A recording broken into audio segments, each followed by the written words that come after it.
अगर आप भी उन लोगों में से हैं जो हर हफ्ते कोई नया स्टार्टअप आइडिया सोचते हैं, लेकिन एक्शन वो तो मंडे से शुरू होगा, तो भाई आज की किताब आपके लिए ही है। नमस्ते दोस्तों, आपका स्वागत है हिंदी बुक बैंक में।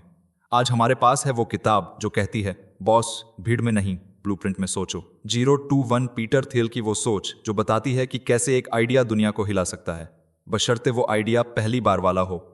तो चलो आइडिया की नहीं, एग्जीक्यूशन की बात करते हैं। दोस्तों, इस किताब का मूल विचार है, असली सफलता तब मिलती है जब आप कुछ ऐसा बनाते हैं जो पहले कभी अस्तित्व में नहीं था। पीटर थियल इसे कहते हैं शून्य से एक।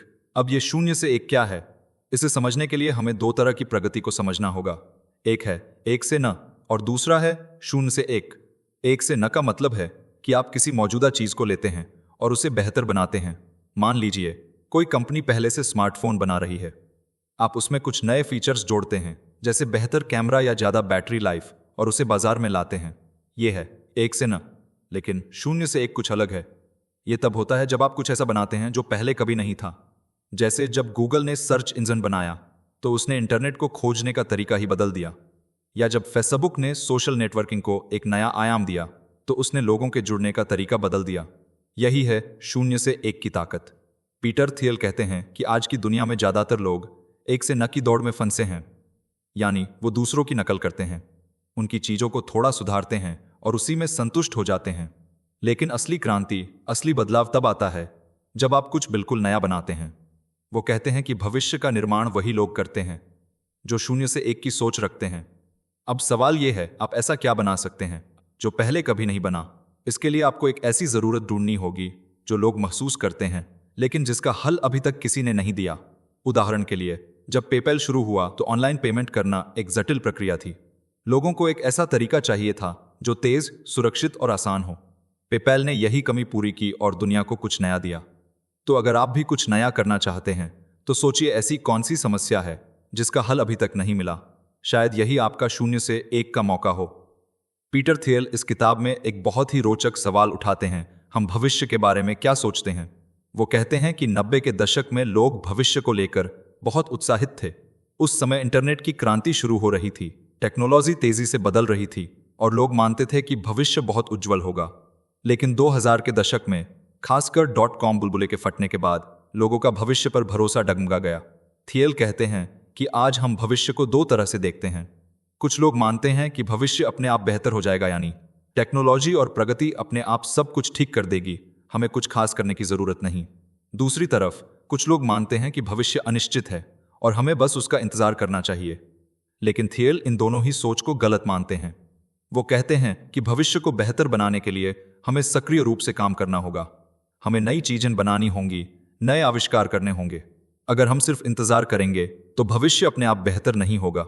इसके लिए हमें एक सवाल पूछना होगा, हम ऐसा क्या बना सकते हैं जो दुनिया को बदल दे।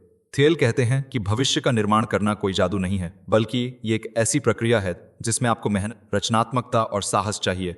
उदाहरण के लिए, जब स्पेसएक्स ने अंतरिक्ष यात्रा को सस्ता और सुलभ बनाने की कोशिश शुरू की तो बहुत से लोग इसे असंभव मानते थे। लेकिन एलन मस्क ने भविष्य को सिर्फ सपना नहीं बनाया, बल्कि उसे हकीकत में बदला। आप भी सोचिए, आपके पास ऐसा कौन सा विचार है जो भविष्य को नया आकार दे सकता है? शायद यही वो सवाल है जो आपकी जिंदगी का अगला बड़ा कदम बन सकता है। पीटर थियल इस किताब में एक बहुत ही दिलचस्प बात कहते हैं कि सभी खुशहाल कंपनियां एक जैसी होती हैं, लेकिन सभी दुखी कंपनियां एक जैसी होती हैं।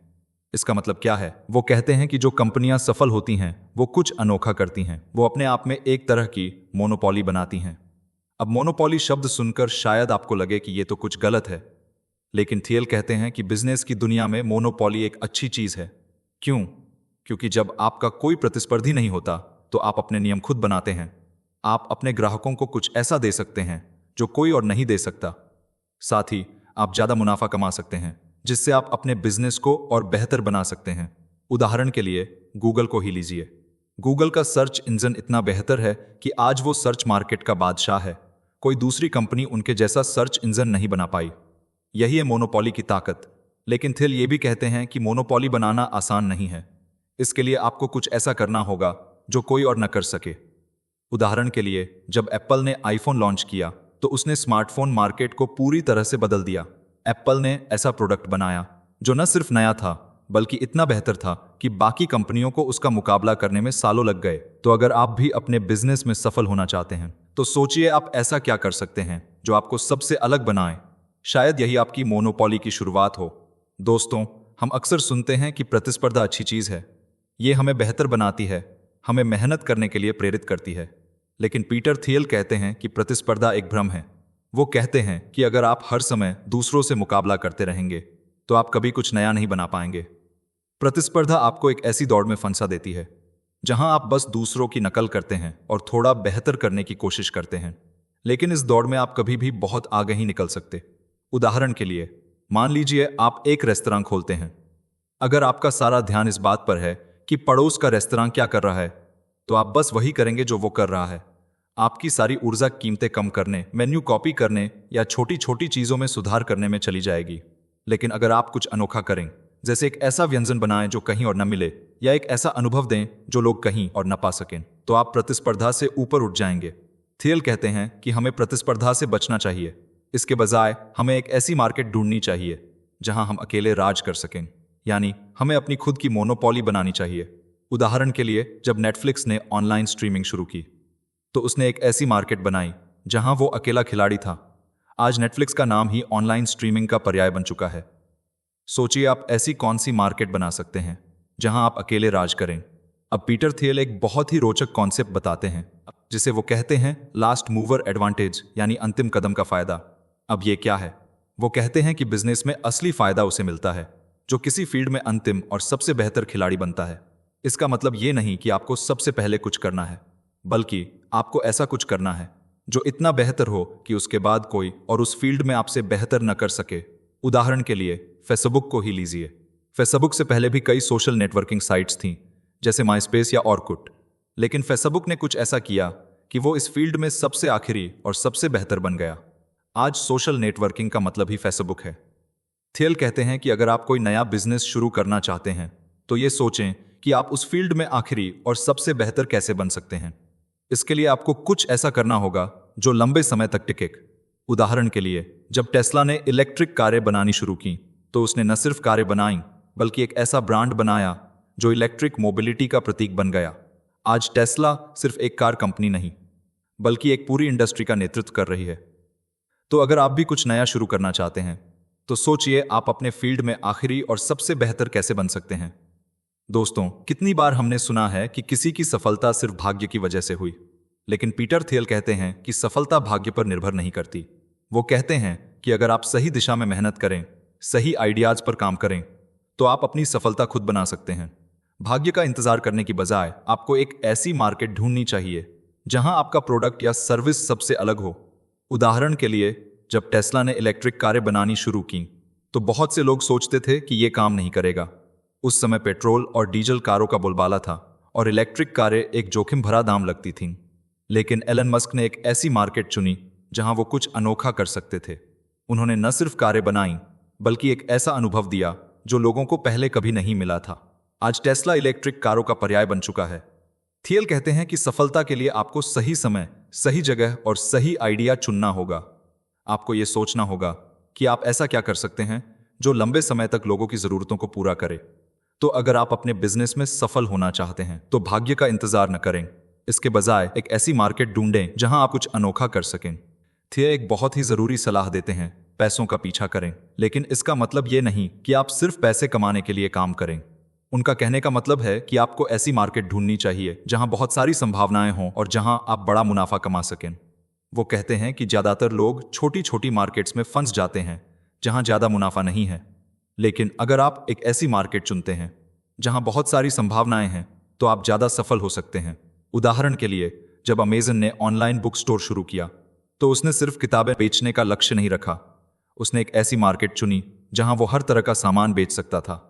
आज अमेजन सिर्फ एक कंपनी नहीं बल्कि एक पूरी इंडस्ट्री है। थियल कहते हैं कि अगर आप बड़ा सोचना चाहते हैं तो आपको ऐसी मार्केट चुननी होगी जहां आप न सिर्फ आज बल्कि आने वाले कई सालों तक राज कर सकें। उदाहरण के लिए, जब उबर ने राइड शेयरिंग शुरू की तो उसने एक ऐसी मार्केट बनाई जहां वो न सिर्फ टैक्सी सर्विस दे सकता था बल्कि फूड डिलीवरी, लॉजिस्टिक्स और कई दूसरी सेवाएं भी दे सकता था। तो अगर आप भी अपने बिजनेस में बड़ा करना चाहते हैं तो सोचिए ऐसी कौन सी मार्केट है जहां आप लंबे समय तक राज कर सकते हैं। दोस्तों, आगे थियल हमें बताते हैं कि दुनिया में अभी भी अनगिनत रहस्य मौजूद हैं, ऐसी समस्याएं जिनका कोई हल अभी तक नहीं ढूंढ पाया। ये रहस्य सिर्फ जिज्ञासा की बात नहीं है, बल्कि ये वो अवसर हैं जो आपको भीड़ से अलग कर सकते हैं और आपकी सफलता की नींव रख सकते हैं। थियल का कहना है कि अगर आप ऐसा कुछ खोज लें जो लोग चाहते हैं लेकिन जो अभी तक किसी ने नहीं बनाया, तो आप न सिर्फ एक नया प्रोडक्ट बना सकते हैं बल्कि एक पूरी नई मार्केट को जन्म दे सकते हैं। उदाहरण के लिए, जब उबर ने अपनी शुरुआत की तो उन्होंने एक ऐसा रहस्य खोजा जो उस समय तक अनदेखा था। लोग चाहते थे कि टैक्सी बुक करना आसान हो, सस्ता और उन्हें इंतजार न करना पड़े।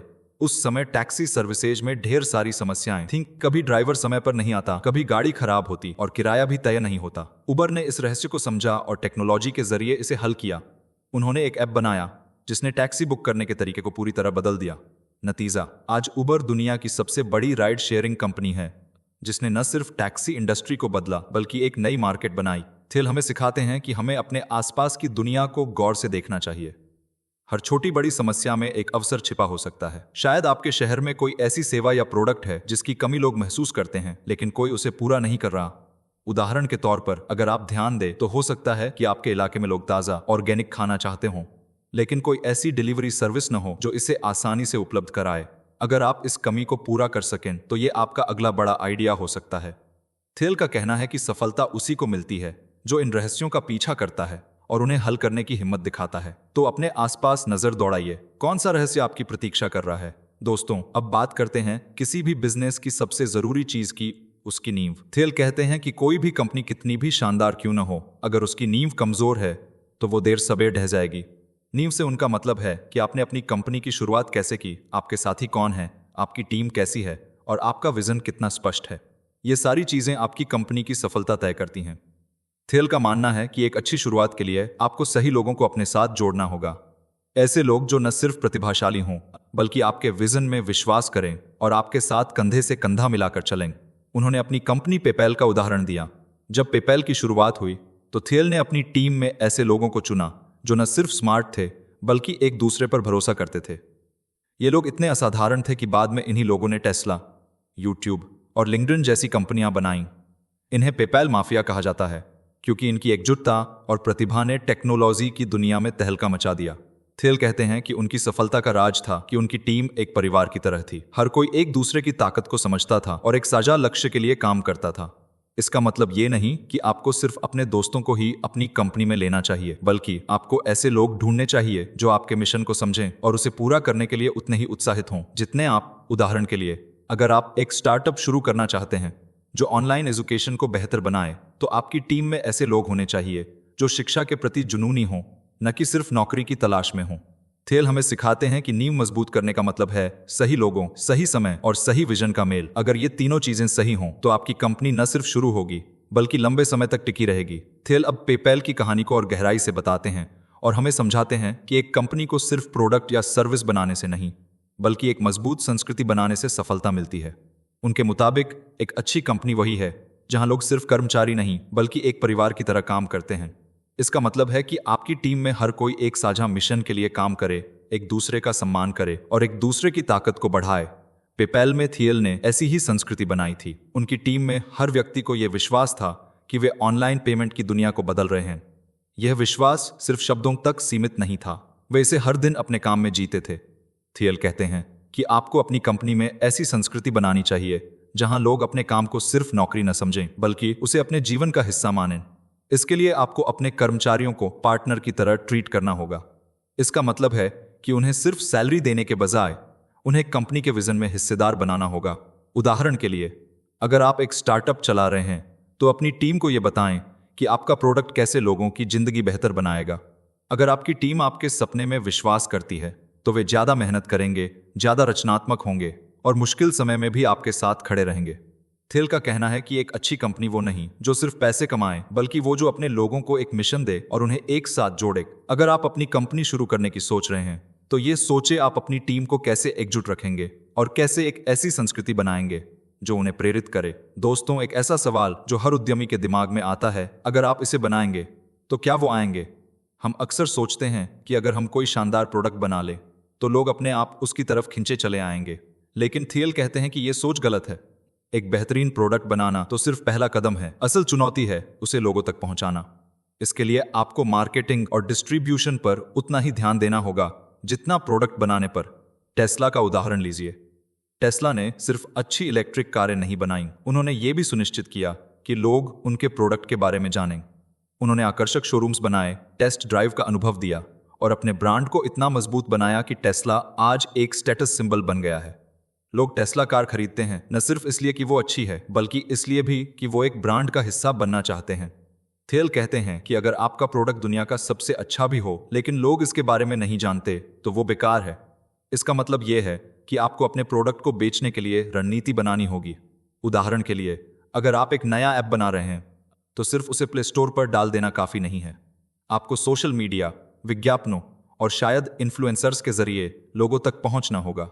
थेल हमें सिखाते हैं कि मार्केटिंग और डिस्ट्रीब्यूशन उतने ही ज़रूरी हैं जितना आपका प्रोडक्ट। तो अगली बार जब आप कोई नया आइडिया लाएं तो ये ज़रूर सोचें आप उसे दुनिया तक कैसे पहुंचाएंगे।